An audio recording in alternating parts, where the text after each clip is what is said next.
8월 24일 월요일, 오늘 우리에게 주신 하나님의 말씀은 열왕기상 15장 9절부터 15절까지 말씀입니다.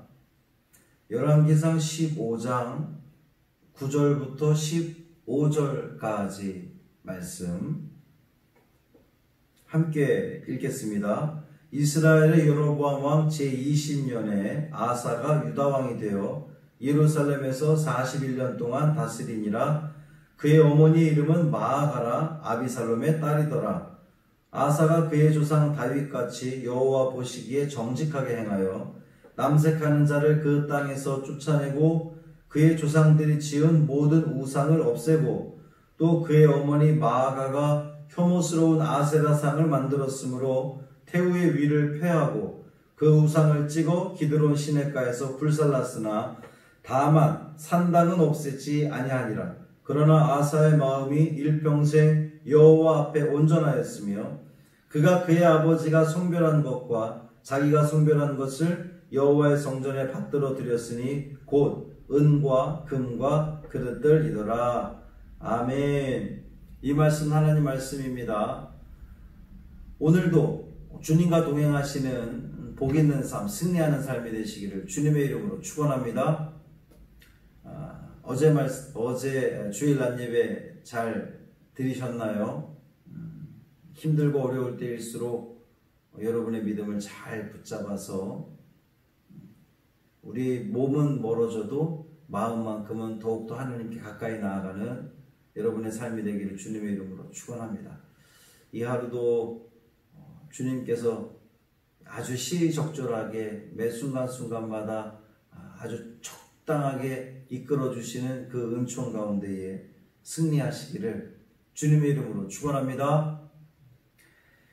북이스라엘의 초대왕이 이제 여로보암이었고 남유다의 초대왕이 르호보암 왕이었는데 그들의 뒤를 이은 이 왕들의 이야기가 계속되고 있습니다. 15장 1절부터 8절까지는 르호보암의 아들 아비암이 유다의 왕이 된 것을 이야기를 하는데 3년밖에 다스리지 못했다 그랬어요. 그런데 여러분 15장 2절 말씀 보면 예루살렘에서 3년 동안 다스리니라. 그의 어머니 이름은 마아가요 아비살롬의 딸이더라 그랬습니다. 사실은 아비살롬의 딸이라고 성경은 되어 있지만 아비살롬의 딸이 아니라 손녀예요. 외손녀입니다. 여기서 말하는 아비살롬은 다윗의 아들 압살롬을 말하는 거예요. 그 반역을 일으켰던 이 압살롬의 외손녀인 거죠. 압살롬에게는 세 아들과 다말이라고 하는 딸이 있었습니다. 압살롬의 세 아들은 어린 시절에 죽었고요. 이 다말은 기브아의 우리엘과 결혼해서 마가를 낳은 거예요. 역대기에 보면 아비암의 모친이 우리엘의 딸이라고 이렇게 소개하고 있습니다. 그러니까 아비암의 모친 이 마아가는 압살롬의 딸이 아니라 압살롬의 손녀였던 거죠. 왜 이 지난 시간에 이 마아가 이야기를 계속하느냐? 오늘 10절 말씀 보면 예루살렘에서 41년 동안 다스리니라. 누가요? 아사 왕이. 그러니까 아비암의 아들 아사가 41년 동안 다스리니라. 그런데 그의 어머니 이름은 누구라고요? 마아가라 아비살롬의 딸이더라. 이게 어떻게 된 일입니까? 아사는 분명 아비암의 아들이에요. 그런데 둘 다 모친이 마아가인데 아비살롬의 딸이라는 겁니다. 둘이 형제지간이에요? 아니죠.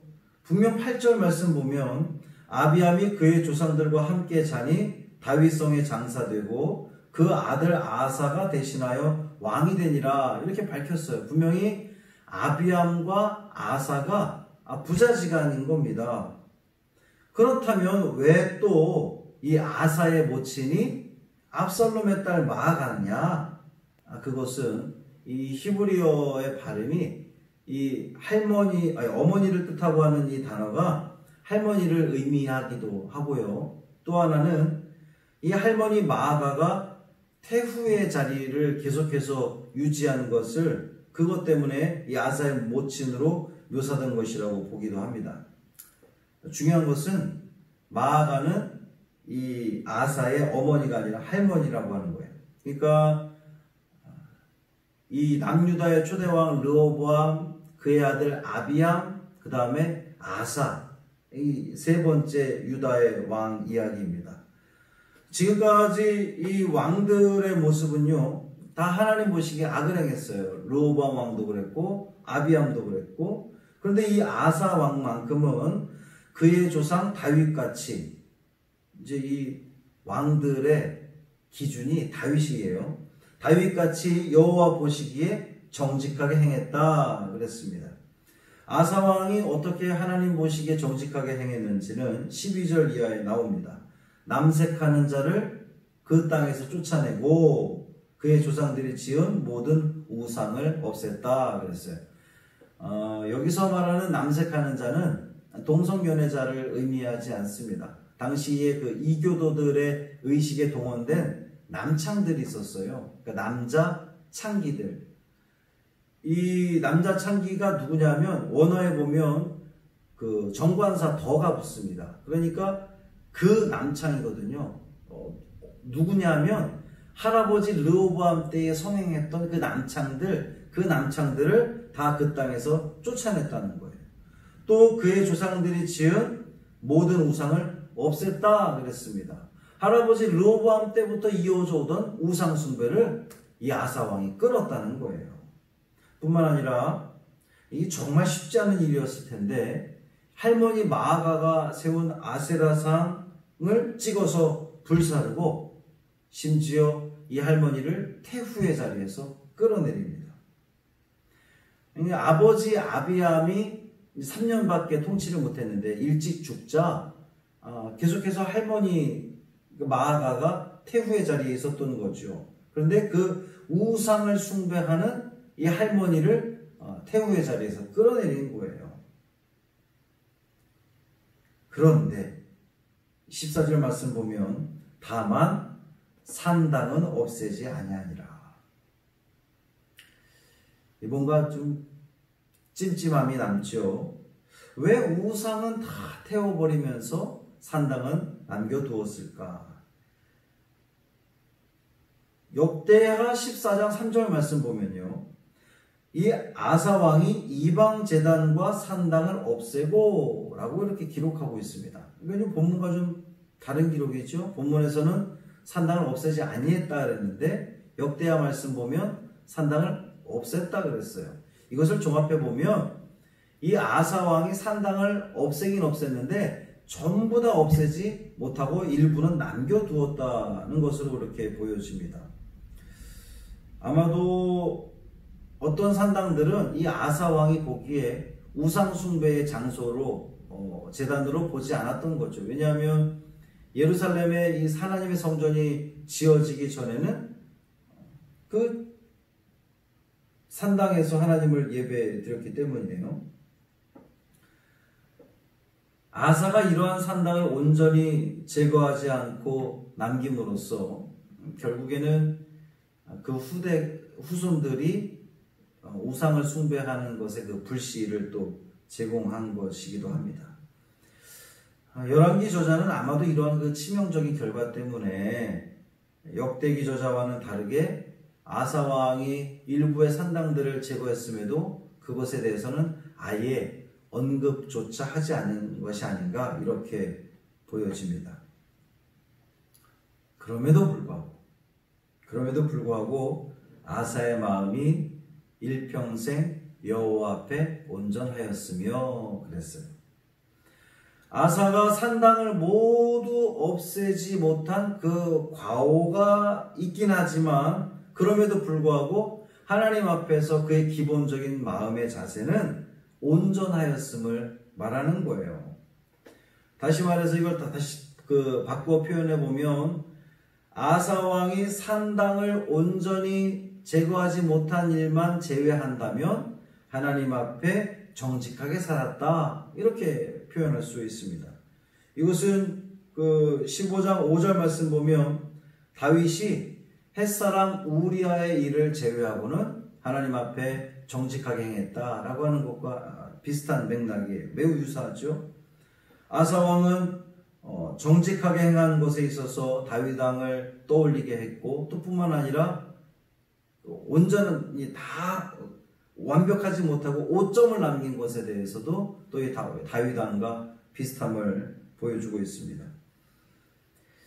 이러한 사실로 미루어 볼 때에 하나님께서 이 신정왕국 이스라엘의 그 왕들에게 요구하시는 자세는 정말 그 완벽한 사람, 완벽한 신앙인을 바라기보다는 때로는 실수가 있더라도 그 실수에 대해서 하나님 앞에 회개하고 고백하고 그의 마음이 하나님을 온전히 향하려고 애쓰기만 한다면 하나님은 그를 정직하게 행했다라고 보아주신다는 사실이에요. 이 말씀이 오늘을 살아가는 저와 여러분에게도 위로가 됩니다. 소망이 됩니다. 우리는 우리의 연약함 때문에, 우리의 죄됨 때문에 우린 늘 고민하고 또 죄스러워하고 괴로워하는데, 우리의 약점이나 실수에도 불구하고 아사 왕처럼 그 마음의 중심이 하나님을 향하려고 부단히 애를 쓴다면 하나님께서는 우리의 실수와 오점과 약점에도 불구하고 하나님은 우리를 긍휼히 여기시고 받아주시고 칭찬해 주시리라 믿습니다. 이 위로함 가지고, 이 소망 가지고, 그래, 나는 연약한 인간이어서 또 오늘도 실수하며 지내지만 하나님께서는 그 실수함 가운데에서도 우리가 우리의 그 본 마음, 우리의 중심이 하나님을 향하려고 부단히 애를 쓴다면 하나님은 나를 받아주시겠구나 라고 하는 그 믿음 가지고, 그 위로함 가지고 이 하루도 승리하는 복 있는 삶이 되기를 주님의 이름으로 축원합니다. 할렐루야. 살아계신 아버지 하나님 고맙습니다. 월요일 아침을 맞았습니다. 오늘 우리가 살아가는 이 발걸음 가운데 주님 동행하여 주옵시고 승리하는 귀한 삶 되게 하여 주옵소서. 오점에도 불구하고 이 아사 왕이 하나님을 향한 그 마음의 중심이 하나님의 마음을 기쁘게 해서 하나님께서 그를 정직하게 여기셨던 것처럼 오늘 하루를 살아가는 우리도 또 때때로 실수하고 때때로 하나님의 마음을 아프게 하는 일들이 생길 수 있을 터인데, 그럴 때마다 하나님 우리를 긍휼히 여겨 주옵시고 우리의 마음의 중심이 하나님으로부터 흔들리지 않도록 주여 붙들어 주시고 인도하여 주옵소서. 우리 사랑하는 성도들의 오늘 하루의 그 모든 삶이 주님께서 채워주시는 그 은혜로 풍성한 또 충만한 그리고 형통한 귀한 삶 되게 하여 주옵소서. 우리 주 예수 그리스도의 이름으로 간절히 축복하며 기도합니다. 아멘.